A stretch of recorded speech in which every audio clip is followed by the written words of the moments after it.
Vault 81 is the only vault we can find in the wasteland that looks like it was successful. The people here are thriving, and it appears on the surface that whatever experiment Vault-Tec did was humane and allowed the residents to flourish. But there is a dark underbelly to this amazing place. One of the kids in the vault, a young boy named Austin, comes down with a serious illness as we're visiting, and the truth of the purpose of the vault is revealed as we explore what turns out to be a second vault hidden behind a movable wall panel in the basement. The scientists of Vault 81 were supposed to be working on a universal cure, a drug that would allow them to fight off any and all infections that might plague humanity.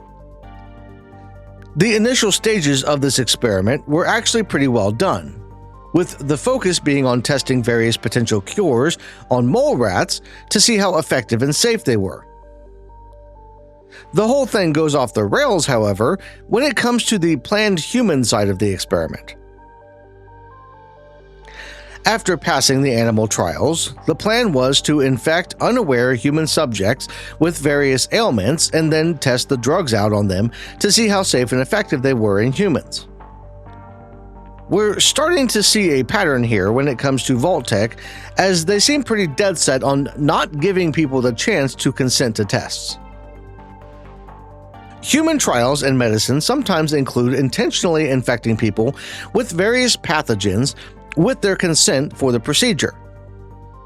There is no reason Vault-Tec couldn't have included a brief mention that being in the vault would also include potential experiments, and then given the vault residents the chance to either accept or decline participation in the study.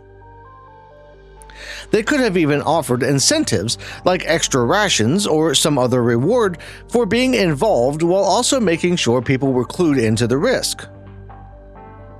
In reality, the fact that Vault-Tec is so worried about trying to pull off these experiments without the subject's knowledge almost seems like nothing more than an attempt to make them a caricature of evil.